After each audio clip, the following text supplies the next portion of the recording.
You're not allowed to come back to the United States unless you're here legally. Have you ever cooked your own meal? Are you gay? He's a mama's boy. So Oh, he's a mother's boy. he's mama's boy. Okay, he doesn't want to play with toys. What does he want to play with? He wants to play with Barbies. Well, the mother says that you're always unnecessarily hitting or disciplining the victim due to him being more feminine. All right, the court is going to find you guilty. The court is going to sentence you. In today's courtroom hearing, a defendant attempted to represent himself while facing a very serious charge involving someone inside his own household. Because of platform guidelines, the exact nature of the allegation can't be detailed here, but it's clear this is not a minor matter. From the very beginning, Judge Boyd remained calm and composed, yet firm in shutting down arguments that simply didn't hold up under the law. What makes this case especially significant is the defendant's history. He has previously been placed on probation for a similar offense and failed to take that opportunity seriously. This time around, the court was clearly not persuaded by excuses or explanations. Judge Boyd focused heavily on accountability, patterns of behavior, and the safety of others when weighing her decision. The sentence handed down carries serious consequences, including potential immigration-related outcomes. While courts can sometimes consider probation again, even after someone has violated it before, that option becomes far less likely when the same behavior repeats. This case shows the limits of judicial leniency and the importance of protecting those affected by repeat offenses. What do you think? Should someone with a history like this be given another chance around their family? Or does the court have a responsibility to draw a hard line? Let's dive in and watch how Judge Boyd delivers her final ruling in this case. Are you Mr. Sotelo Baez? Yes, Judge. All right, we're here for sentencing. You entered a plea in this cause on July 30th of no contest and applied for deferred adjudication. According to the plea bargain agreement, the state is asking that your punishment be assessed at 6 years in the prison, and they're silent on your application. There's to be no contact with the complainant and an affirmative finding of family violence. All right. No PSI was done in this case. The court requested a criminal history. Any objection to the court reviewing the criminal history? No objection. Thank you, Your Honor. Defense state is silent. Do you have any witnesses? I do not, Your Honor. I anticipated having some of his family members here. However, they're sick right now, so they're not in court today. However, All right. Do you want them to appear by Zoom? There might be some interpreter issues and everything else, Judge. I don't know. Okay. Judge, my client has informed me that it might be easier to proceed today, that it would be difficult for them to be able to do that. All right. Could you raise your right hand for me, please? Do you solemnly swear and affirm the testimony you give will be the truth and nothing but the truth, so help you God? Yes, Your Honor. All right. You can lower your hand. State your name for the record. Francisco Ricardo Sotelo Baez. All right, sir. Your attorney has told me that they don't have witnesses present. Mr. Baez, if you want, the court will have your family members or whoever you wish to testify to appear by Zoom. We can make that arrangement if you would like to. Otherwise, we can proceed. We'll proceed. I really talked to my mom, but they're sick right now. My sister's sick right now. They said it was a virus, and my mom doesn't really know how to use the phone like that. All right. So, defense, if you've had a chance to talk to the witnesses, if you want to make a proffer to the court of what they would say, the court will take that testimony. I can, Your Honor. I went in my closing remarks, so I can do all that. All right. Any questions for your client? Mr. Sotelo, we're here today. Would you like the court to grant you the deferred adjudication that you'd applied for? Yes. And you understand she has the discretion to do that? Yes, sir. And you understand that you would be obligated to follow any conditions or rules that the court imposes on you? Yes, sir. I understand. And you understand you have several other things. You need to speak up so that. Yes, I understand. Sorry, Judge. And is it your intention to do what you can to be compliant if the judge grants you that probation? Yes.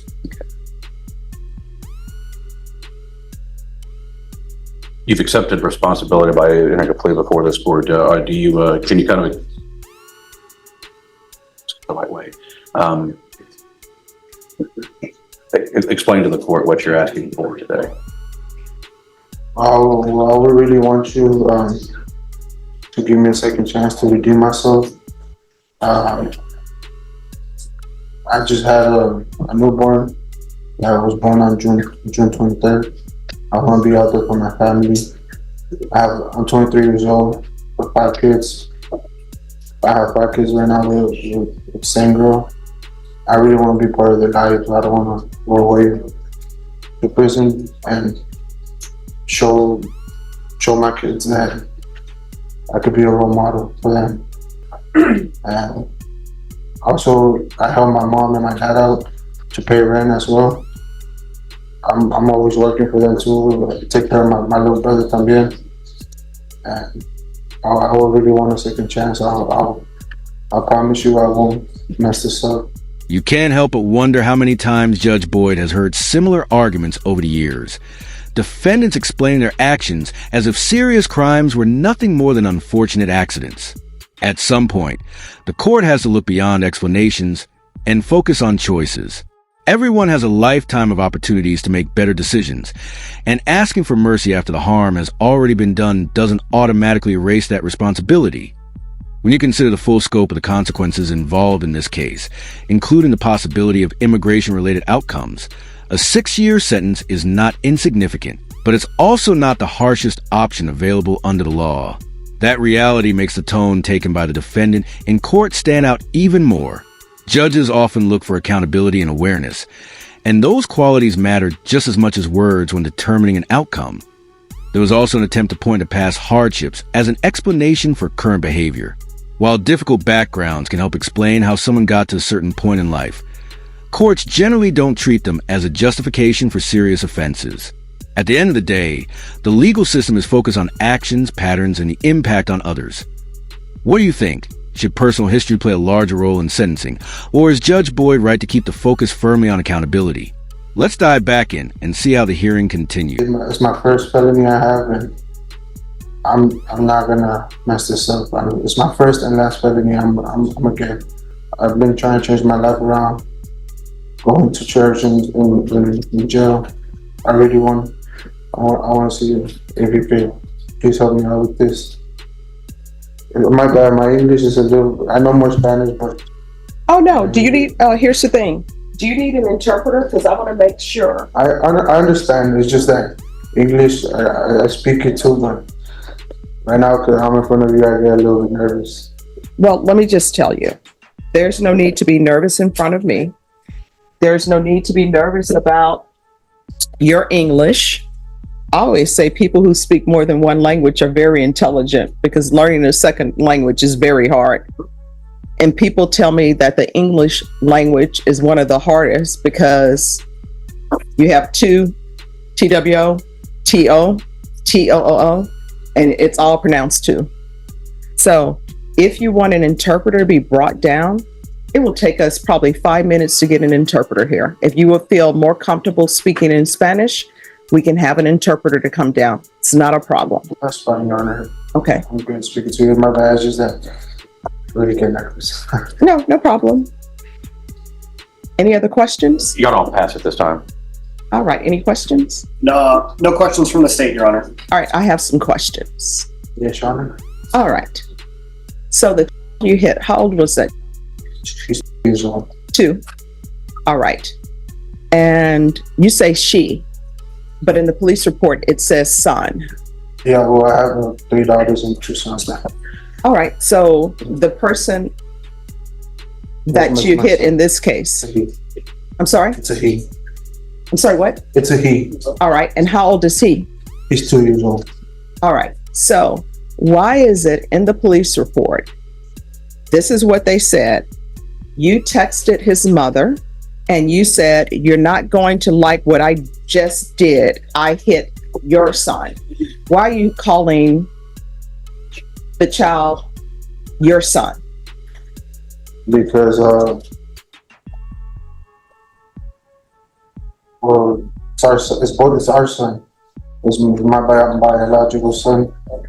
Or like, But why you just, yeah, it's he's a mama's boy. So oh, he's a mother's boy. He's mama's boy. So Okay. he's always, I told her, she told me the same with my daughters because my daughters are daddy's girls, you know? Okay. And So why are you hitting the girl? so What was the reason? I had a lot going on today. I had got into a fight with my family members. My wife was in the hospital.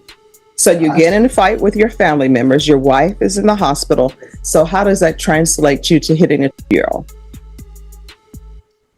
I did wrong. I know I did wrong. No, I mean, what I'm trying to figure out what was the cause. I wasn't there.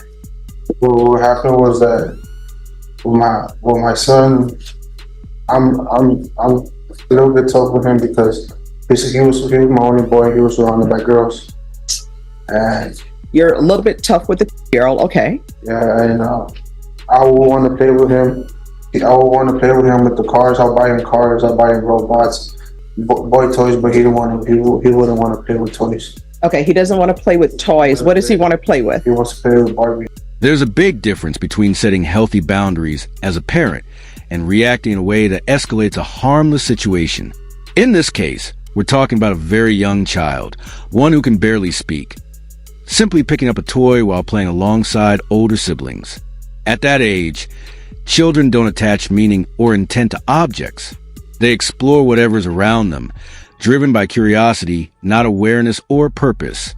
Most parents and child development experts would agree that this kind of behavior is completely normal. Young children experiment with their environment the same way they eventually grow out other phases, like putting random objects in their mouths or grabbing whatever catches their attention.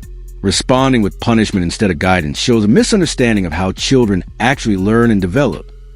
What makes the situation especially troubling is how a minor, everyday moment spiraled into something far more serious. A child enjoying playtime suddenly became the center of a confrontation that led to severe legal consequences for the adult involved.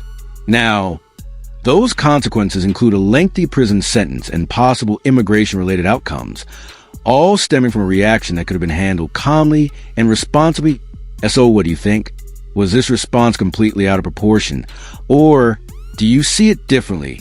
Share your thoughts in the comments as we continue following how the court addressed this case. All right. So he wants to play with Barbie dolls. So that was your issue with him. And then my wife and my mother will tell me my son was going to be gay.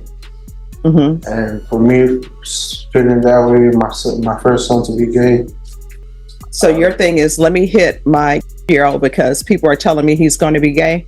That was my first time laying my hand on him. No. I'm just trying to get into your thought processes. So people are telling you that your son's going to be gay because he doesn't want to play with robots. So let me ask you this. Would G.I. Joe, those toys, because those are dolls, would that be an issue? I don't know what G.I. Joe is. Oh, okay. I'm showing my age. Nobody, Snake Eyes? What? Well, you do know they have Ken. For example, Ken. That's a doll. That's, I guess that's Barbie's sometimes boyfriend, or maybe it's sort of like undecided. I don't know if they're together or not. But Ken is a Barbie. So how would you feel about your son playing with the Ken doll? You just don't want him playing with dolls. I didn't want him playing with dolls. Oh. My daughters have like little kitchens and like dressing dolls and all that. And so he would play with the kitchen set. He would play with the kitchen set and all that. All right. So I'll buy him like trampolines and like a little soccer field. And he didn't. Yeah, I want to play soccer. I don't want to play soccer either. So he don't want to play soccer, and he plays with the kitchen set. Mm-hmm. So I guess males who are chefs, that's like a girl job, right? Well, I mean, wouldn't that be considered a gay job then if you have male chefs in the kitchen? I'm like, all these men who are walking around out here being chefs, you're telling me that they're gay. yeah. So then you hit the 2-year-old and you cause his nose to bleed. And then it says the victim had injuries, bruising and swelling on the face. And they say you sent a text message and said that you hit the victim 4 times in the face by slapping him. In what world is it okay to slap a 2-year-old in the face? What did you think you were teaching him? Nothing. Like to be afraid of you? No, not really. I mean, did you think the 2-year-old was not going to be afraid of him? Because 2-year-old, I don't think he's 6 feet tall. You're standing over him, slapping him. Did he cry when you slapped him? Yes, Your Honor, he did. All right, when his nose is bleeding, you continued to slap him. Did he continue to cry?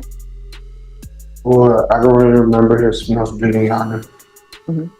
Did you get him some tissue? Did you clean up his face? Did you apologize? End of his face. I spoke to my wife. I apologized to her. No. And I Did you apologize to the 2-year-old? Yes, I heard them. And did you apologize to your daughters if they were at home and witnessed that?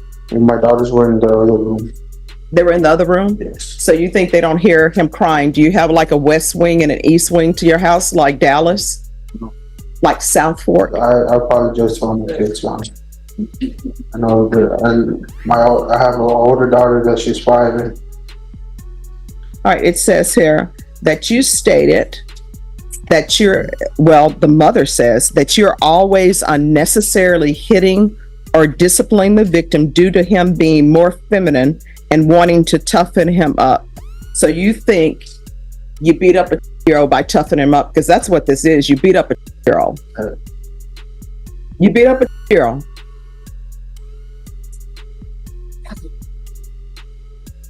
And then I'm looking at your criminal history. You have other assaults. Who is the other family violence assault against? Was that against the mother of your children? yes, At this point, it's clear the defendant isn't asking for a genuine second chance. Instead, he appears to be hoping for yet another opportunity to avoid serious consequences. When someone repeatedly comes before the court on similar charges, it stops being about a single mistake and starts looking like a pattern of behavior the judge can't ignore. What stands out is a disconnect between his actions and his expectations. Continuing to harm the people closest to you and then acting surprised when the court responds firmly shows a lack of accountability. Courts are not designed to reward repeated misconduct, especially when it involves family members and ongoing harm. This is also where prior history matters. The law specifically allows judges to consider past behavior during sentencing, particularly when there is a documented pattern of violence. That history carries real weight, and it often limits how much leniency is even possible under the law. Ultimately, violence only makes outcomes worse. When the goal is to avoid incarceration, repeated aggressive behavior does the opposite, from both a legal and moral standpoint. This case illustrates why accountability and change matter, and why the court is running out of options here. So why do you continue to hit people that you claim that you love? because I was in the wrong, man. No, but why are you doing it? I don't understand. I wasn't married. I don't know if I can say it, but All right. What I can tell y'all on this case, I don't have the trial court certification of defendant's rights to appeal. It's missing. I'll re-execute it, Judge. All right. Could you grab that for him, please? Yes, there's something you wanted to say? yeah, it's because I was in drugs and I had tried a new drug I had never tried before. That's what made me like it. Well, here's the thing. According to what I'm reading in the police report, this isn't the first time that you've hit the 2-year-old, according to the police report, right? Is this the first time you hit him? Yes, sir. Not according to the police report. And it says that you're always disciplining him unnecessarily because you're trying to toughen him up because you think that he's gay.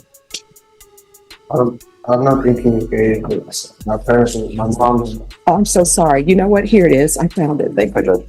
Judge. And then what kind of grandparents does he have in his life, if what you're saying is true, where they're like, toughen him up, we don't want a gay grandson? What kind of nonsense is that? oh, he's grandma's boy too. So in your, It was just to get me mad. well, here's the thing. In your son's 2-year-old life, he's already had trauma and drama caused by you. So now he thinks men are going to beat him up. Any other questions? No, Your Honor, just argument. All right, I'll hear argument. Your Honor, obviously the facts are not the best. My client did make some pretty grave errors in his dealing with his 2-year-old son. He's learned that as in our conversations, and as you said, in jail since this happened. Judge, his family has been involved. I think they would be a great support system. I think they understand the significance of what has happened. I'll point out that my client is 23 years old and has 5 kids, Judge. Probably hadn't had any formal training. If there's drug issues, if there's domestic violence issues, there's a lot of different programs within the probation department, like the BIP program and drug counseling and TAP evaluations that can focus on that to ensure that he has a chance to be successful on probation, Judge. In addition, Judge, my client is not a citizen. There's been a PDA consultation with the Managed Assigned Counsel program. Knowing that my client is still before this court and asking for some leniency, but Judge, he also has a pending ICE hold. It's a fact. Sorry, a pending what? ICE hold, Judge. There are proceedings going on. He will visit an immigration judge after this is done. So if he is granted probation, he still has that to deal with, Judge. But we're just asking that he be given an opportunity to learn from his very poor decisions that he made. He's been very straightforward with the police, with all the reports, and with this court today. Whether it's right or wrong, he clearly needs to learn to how to raise children better. And I think the programs that the probation could offer in any reasonable condition that the judge would want to impose would be able to assist him in learning so that this cycle doesn't happen again. Judge, we're asking for a stretch. We're asking for a little bit of mercy. My client is hoping to get probation. We'd ask that you consider that. He's got a lot of work left with him.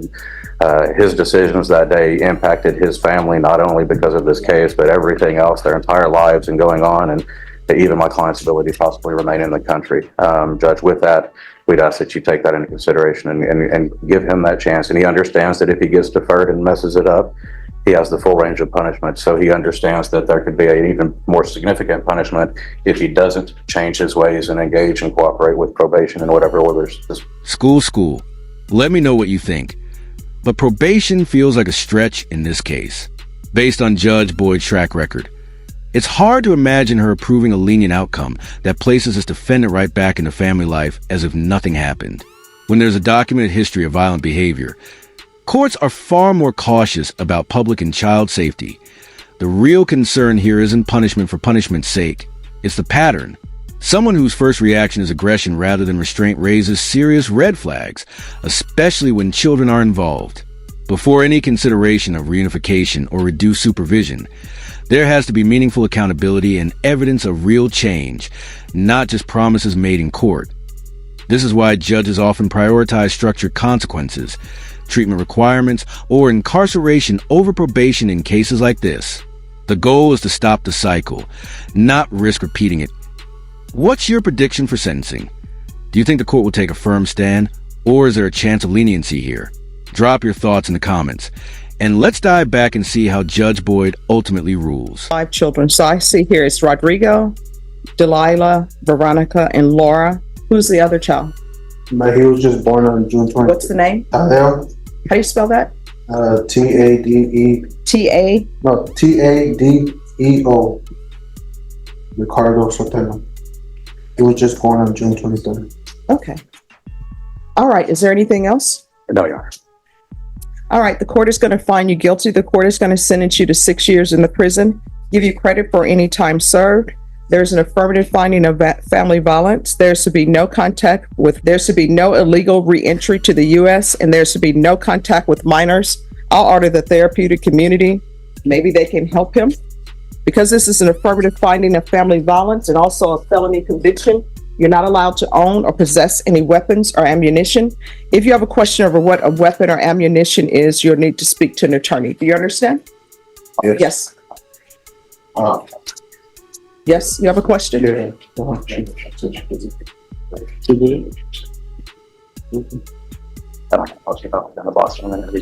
have a question or no? I just wanted to see a second chance. I'm sorry, what? I just wanted a second chance to redeem myself, please, Your Honor. All right, we're off the record. This is what I want you to understand. I internalized everything that your attorney presented, and your attorney presented some great arguments. In your past, you have assaultive behavior against the mother of your children. probation for that, they would have given you the BIPP course. It's legally required. You have learned nothing. You beat up a 2-year-old because you think your 2-year-old is gay and you want to toughen up a 2-year-old.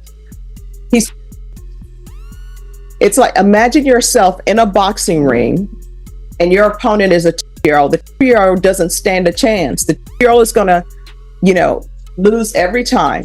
You hit him in the face, give him a bloody nose, and according to the police report, after you hit him in the face, I'm sure he's crying, and you continue to hit him 4 more times. Then you text his mother, "You're not going to like what I've done. I hit the 2-year-old." And then the mother in the police report and everybody in the police report tells me, you discipline him unnecessarily because you think he's going to be gay because he likes to cook. Go tell Wolfgang Puck. You know what? What if Wolfgang Puck's family would have thought, Wolfgang is going to be gay, we're not going to let him cook? Right? Have you ever cooked your own meal? Are you gay? Then why are you beating up on a 2-year-old because he likes to cook? To me, that would be a great thing because everybody is out here, having children that you can't take care of. You're 23 years old and you have 5 children. It would probably be nice if you had a teenager or somebody in the house who loves to cook and you encourage that. Then guess what? That's no cooking on your wife's plate. It's off the table. You understand? You are not to have any contact with minors when you're released. You're not allowed to come back to the United States unless you're here legally. And I can't stop you from having children, but if you can't financially take care of your children, if mentally you're not ready, which it appears to me you're not really ready, if you're going to be violent, then you shouldn't really be around children. You shouldn't be having more children. Do you understand? All right, good luck to you.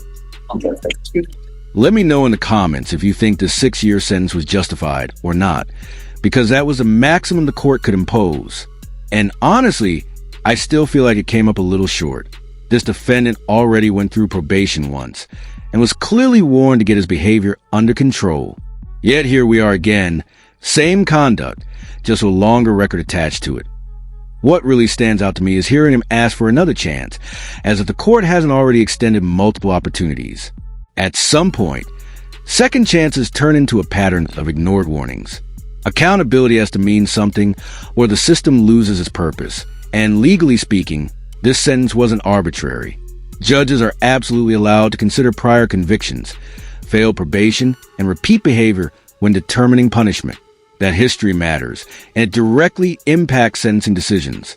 So this was about emotion. It was about documented facts and repeated violations. Now I'm curious what you think. Was 6 years fair? Too harsh? Or not enough? Drop your thoughts in the comments below. And if you enjoy courtroom breakdowns like this, don't forget to like and subscribe. Thanks so much for watching and take care.